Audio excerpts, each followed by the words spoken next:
Hello, fellow wrestling fans. How are you? It is a major blizzard out here where I live at. A lot of snow. It's been going on all night into today. That's a lot of snow out there. Anyways, tell you what happened on SmackDown main event for February the 5th, 2024. The show opened up with Logan Paul coming out. He was bragging about how his first title defense is winning the championship 88 days ago. He successfully beat Kevin Owens in the Royal Rumble because he tricked Kevin Owens. He knew Kevin Owens would lose those brass knuckles. He knew he would. So he was hoping to lose him and get disqualified, and it worked. Kevin Owens came out and wanted a rematch right there tonight. Logan Paul said, as you can see, I didn't come dressed to compete. I didn't even bring my wrestling gear. But I know a friend of mine that would love to whoop your ass. And it was Austin Theory and Grayson Waller. They came out. So it was Kevin Owens, Austin Theory. He opened the match on SmackDown. Really good match to put on the show to open up to get the fans and the people watching home excited, I thought. Like, I was excited. Kevin Owens unloaded a punch combo. Like, I lost count how many punches he was giving Austin Theory. Back him into the corner. The Grayson Waller distracted him. Kevin Owens mouthed off to him. Turned around, Austin Theory floored him with a running knees to the face out of the corner.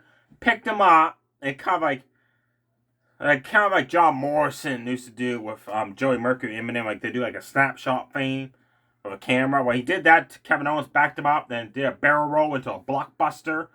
That was awesome.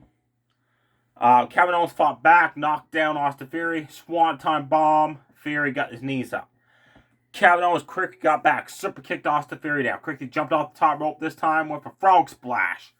Then quickly had top rope tornado DDT on Austin Theory. Again, Grayson Waller distracted the referee. This time, that allowed Austin Theory to grab a hold of Kevin Owens because he was going for a third top rope move. And Theory countered into a Lex Luger style torture rack. Then he transitioned that into a spin out powerbomb. Owens kicked out. So a third time Grayson Waller distracted the referee. This time Logan Paul jumped up.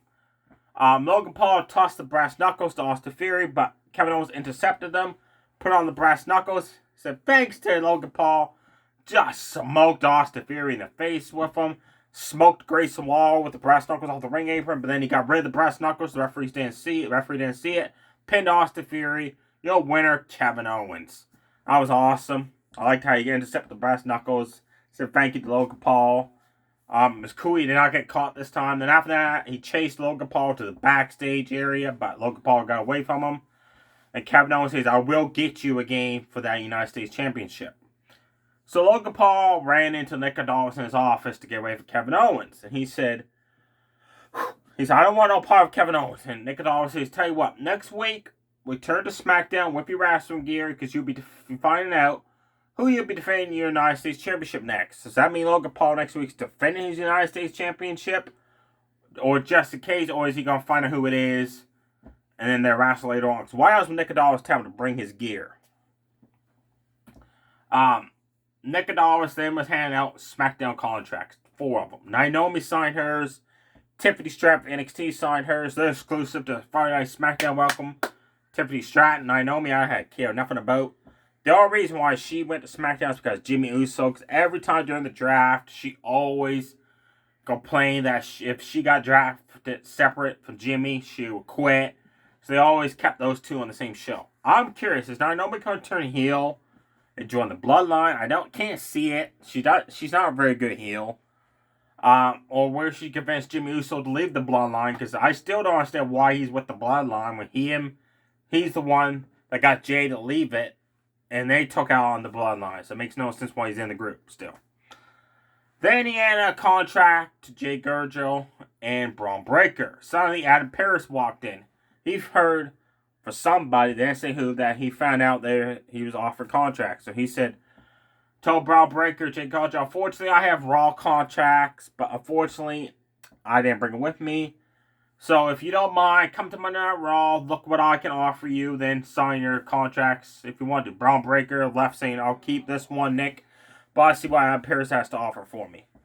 They always leaked online that Braun Breaker's going to go to Monday Night Raw to feud with Judgment Day, John Mysterio. They're going to have a match on Elimination Chamber coming up in a few weeks in Australia. They only announced that. That's been leaked. So I hate those leaks online. I wish there was way you can go online and just read about wrestling without no spoilers. Like, I get it, you probably don't have to go online to read anything, but I like going online and reading W News, like seeing like whose birthday it is, like some live show event we saw. It's happening on live shows, house shows and stuff. I just don't like spoilers. Tiffany wasn't welcomed in the women's locker room by the other women because they were all faces like Chelsea, Mia Yim, Bianca Belair. They welcomed Naomi, of course, open arms, but not Tiffany. So Tiffany got mad, slapped Mia Yim. This led to a match between those two women in the main event. Now, next up is a 6-man tag. Karrion Kross, the Office of Pain with Scarlett and Paul in the ringside, took on Bobby Lashley, Street Profits. We're finally going to have a match. The match, bell rang. All 6 guys are fighting each other. Lashley one-handed spine buster the holy hell of Karrion Kross. Diego Dawkins just beat the shit out of one member of the Office of Pain. Montez Ford did the same. Step up in his Zagiri kicks and punches. Karrion Kross's faction. Like, this is your chance to build these lamest group ever and make them look like unstoppable. They got their asses kicked. That was awesome. I loved it. Way to go. Lashley and Profits, I'm happy they whooped their asses. But the referee threw the match out because Scarlett got involved, raked the eyes of Bobby Lashley. Suddenly, D-Fab, who months ago was talking to Bobby Lashley, was joining his group. And Lashley said, I can't see it working. She ran in, pulled Scarlett off of him, big boot in the face so Lashley could spear Karrion Kross. After that, Lashley welcomed D-Fab to the group, so now it's 4-on-5.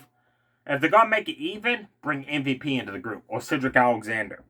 They got to bring one of those two in. Like, MVP, he doesn't wrestle no more. He's more like a manager to almost. Was an MVP, starts managing Bob Lashley, the Profits, D-Fab. That way he can counteract the managing services of Scarlett and Paul Aaron.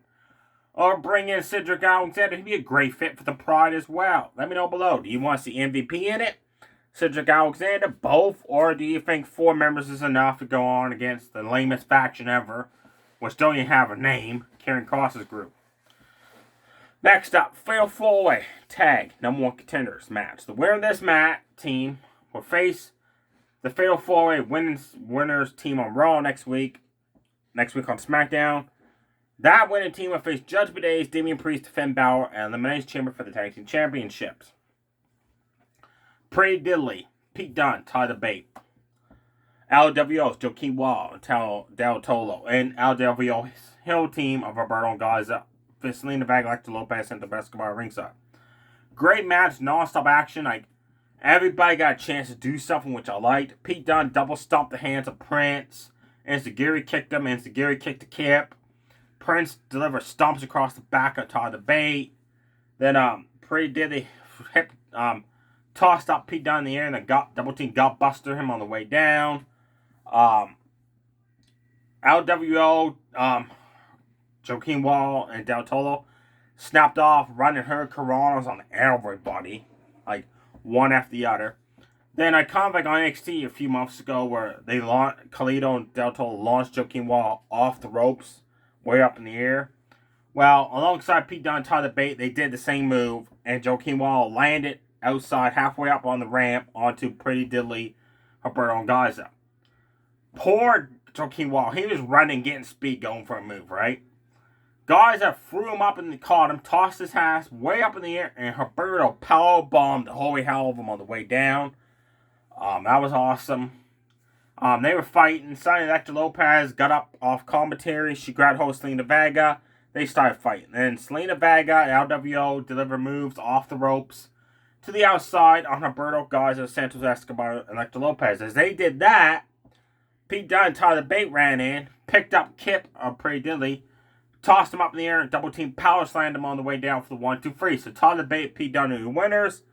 They'll face the team next week on SmackDown, which will be the Raw's team. It'd probably be DIY, the Creed Brothers, the New Day Imperium, or maybe Miz Truth would be added to it instead of one of the other teams. I can't wait to see this match because this could be cool. A fatal 4-way tag on Raw, it's going to be good. And then those two teams battle off next week on SmackDown. It'll be awesome as well. Your main event was Tiffany Stratton against Mia Yim. Mia Yim started hitting kick strikes after kick strikes. Back into Tiffany Stratton in the corner. They started doing some chops, slaps across the face. Tiffany fought back. Drop kicked her. placed her on the bottom rope, backed up, hit a running cross body across the back of Mia Yim, backed up, draw kicked right in the face. Then did a cartwheel into Alabama Slam. That was awesome. Then top rope moonsault, pistol perfect. Tiffany Stratton picks up her debut win on SmackDown. I didn't care for this match as your main event because Tiffany Stratton should have faced like Bianca Belair or the Bailey, somebody else, right? That's like way up there in main event level, not lower card level like Mia Yim. And one of Mia Yim's kick strikes, she never even touched Tiffany Stratton. That was hilarious. Now, also, something else happened on SmackDown, but I'll get to that in a minute. On main event, Gingy Doran from NXT took on Raw's Xia Li. Xia Li won the match. Gingy Doran barely began paid double money to lose to people like Xia Li and Chelsea Green on main event 2 weeks in a row now because she's good and she didn't showcase anything. She did a drop kick into the ropes. That was pretty cool. That was it. And Xia Li did like, I don't know if she thought she was a ballerina.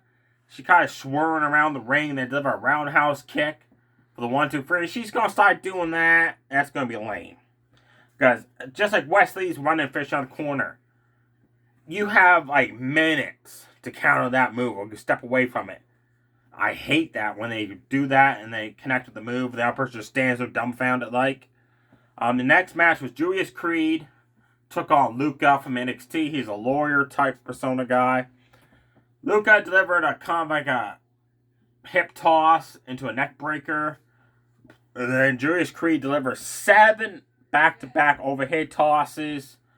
Running shooting star press. Picked up your win. Your winner, Julius Creed. Main event this week again. 2 weeks in a row. The matches weren't all that exciting to watch. Hopefully they pick up on main event. Now on SmackDown. Bayley was backstage. Kind of like reminded me of the time when Triple H, Ric Flair talking in the locker room about how they would trick Batista to go to SmackDown and face JBL because Batista won the Royal Rumble and could choose who he would face at WrestleMania. Well, they were doing the same thing. Like Asuka, Kyle Shane, Io Sky were there and they were talking. Io Sky said, if Bayley chooses to face me now, the time is to take her out of Damage Control. So they've been planning that. They just said that. As they left, Bayley was in the locker room, but out of view, so she overheard everything. Well, Bayley came out, started talking like she didn't know about the plan.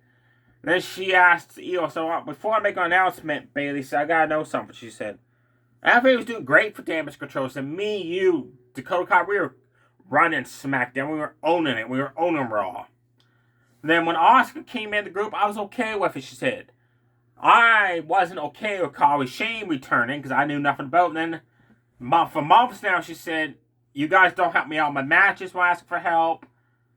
You were, she looked at Asuka, Kali Shane. You weren't even supposed to be in the Royal Rumble match, but I appreciate it, trying to help me win. But I noticed when I almost got eliminated, none of you tried to help me, but I always kept trying to help you guys, which she did in that Rumble, by the way. Every time Asuka, Kali Shane got tossed over the ropes, Bayley was stopped them from getting eliminated. But every time Bayley went to get eliminated, Asuka Shane could have helped her, but they didn't. Then Bayley spoke Japanese, and that shocked Io. And she said, I knew for months where you guys were talking your language that you were planning on kicking me out of Damage Control, she said. The one that made the group famous. So they attacked Bayley. 301 beat down to Bayley, went underneath the ring, got a lead pipe, and Josh cleaned house with that lead pipe.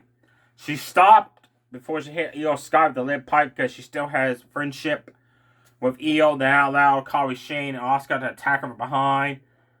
They took off. Now, one of the lead pipe shots she hit Kali Shane with was, she didn't even hit her. She hit the title belt. And Kali Shane acted like she got hurt. That was funny. Bayley said, you know what? It's about time I teach you a lesson about respect and friendship. You never betray your friend. She said, if you want to kick me out of Damage Control, so you ain't kicking me out, I'm out of Damage Control myself. And at WrestleMania, I'm going to kick your ass and take that SmackDown Women's Championship. So Bayley versus Io Sky for the SmackDown Women's Championship at WrestleMania. I love the storyline, the build up to it. I can't wait for this match. Now, Roman Reigns and Cody Rhodes have their segment. Cody Rhodes said he isn't facing Roman Reigns for the title at WrestleMania. The Rock came out. The show went off the air. Now, I was watching SmackDown, and they actually stayed on. Roman didn't say nothing. Rock never said nothing. Roman left. Then The Rock thanked the fans in attendance and said, "This is history making." What? That you showed up and ruined Cody Rhodes' moment for WrestleMania? Now, I read online that when Rock went backstage, and I read this on multiple websites, when The Rock went backstage, he got a lot of heat from a lot of wrestlers. Like, some of them came up to The Rock and said he doesn't deserve to steal Cody's opportunity at WrestleMania to face Roman Reigns. He said, which is true. Rock vs. Roman would have been cool when the Bloodline was on its roll 4 years ago. Now that the Bloodline is dead in the water, sinking in the snow out there, now is not the time to have The Rock come back. They keep asking The Rock for 4 years. The Rock kept saying, I couldn't do the obligations, filmmaking, stuff like that. I get it. He's a mega movie star. Move on with it. Now The Rock, all of a sudden, now that he's partnered up with WWE and got a $30 million contract out of it, he's going to ruin WrestleMania. So, wrestlers backstage are pissed off about it. Fans are pissed off about it already. There's fans saying that they have purchased the tickets to WrestleMania. 2 sites I visited said that they're getting refunded for the tickets. They're refusing to go to WrestleMania because Roman vs. The Rock's the plan. So now, Triple H released a statement saying that due to a lot of negativity towards Rock versus Roman, they may decide to have the Rock versus Roman Reigns match at Elimination Chamber in Australia to boost up having the second ever pay-per-view in Australia. The first one, Super Showdown in 2018, which featured The Shield against Drew McIntyre, Baron Corbin, Bobby Lashley, and Undertaker, and I think it was Kane against somebody. I forget who they were. I think DX was Crown Jewel. Yeah, that was on a main event. Oh, Triple H, Undertaker, that was it. Yeah, try to boost up that place. So I'm okay with The Rock versus Roman Reigns Elimination Chamber. And then have Cody versus Roman Reigns at WrestleMania. If they're going to have Roman versus The Rock at WrestleMania, nobody cares about that. And that's going to be the main event of WrestleMania, right? So they got to quickly realize maybe Cody versus Roman's the better fit. Because Cody also said, I want to face you. But unfortunately, somebody else wants to face you. You could tell during that promo last night on SmackDown, Cody Rhodes was upset that he's not going to be facing Roman Reigns. And it's The Rock. He could tell that he wasn't happy when he shook The Rock's hand, but he acted like he was. But you could tell it was hurting him. Because he always wanted to win the WWE Championship that his father wrestled for, not the World Championship, because that title wasn't around when Dusty Rhodes was wrestling. It was always the WWE Championship, right? So, if they're going with that route, Roman versus The Rock at WrestleMania, I'm not happy for it. Are you? Let me know below in the comment section. Are you happy The Rock took Cody's spot, screwed him over? So it's a part-timer and a part-timer. And I also read online, one of the wrestlers said, so one part-timer that's hardly never here defending the championship is going to wrestle a part-timer that comes once in a great while. So they said, way to go, building up the future of the WWE with a full-timer. I don't know, they didn't announce which wrestler said that, but apparently Triple H is pissed off about him. So if we start seeing a wrestler constantly losing, and he was getting a push, that's the guy that said something right there, I bet you. I just hope that it's not a WrestleMania. I would prefer to see Roman versus The Rock at Elimination Chamber to get it out of the way. Maybe have like The Rock get screwed over, Cody Rhodes come out to save him from like a 3-1 beatdown, then say to Roman, I changed my mind, I'm challenging you at WrestleMania. And have The Rock be in Cody's corner to help him against the Bloodline. The Rock doesn't need the goddamn match against Roman Reigns for that championship at WrestleMania. He needs to realize, sit your ass back home, stay out of this title picture of Roman and Cody. If Cody ends up facing Seth Rollins, when it's supposed to be Seth versus Drew McIntyre is the plan, well before Drew McIntyre, again he's getting kicked to the curbside. And Damian Priest, I just realized this, Money in the Bank is 3 months away. Is he not going to cash in? Like, he's got to cash in. He has to. But I was wondering something last night. What if he doesn't cash in on Roman Reigns, Cody Rhodes, Seth, whoever was the champion? What if he cashes in on Gunther and beat Gunther's Intercontinental title run? Because the bank contract now is for any championship for up to a year. He keeps cashing on the main event titles and losing it. What are your thoughts on maybe Damian Priest cashing in on Gunther? That's unexpected. Stay safe, everybody. Too sweet. Bye.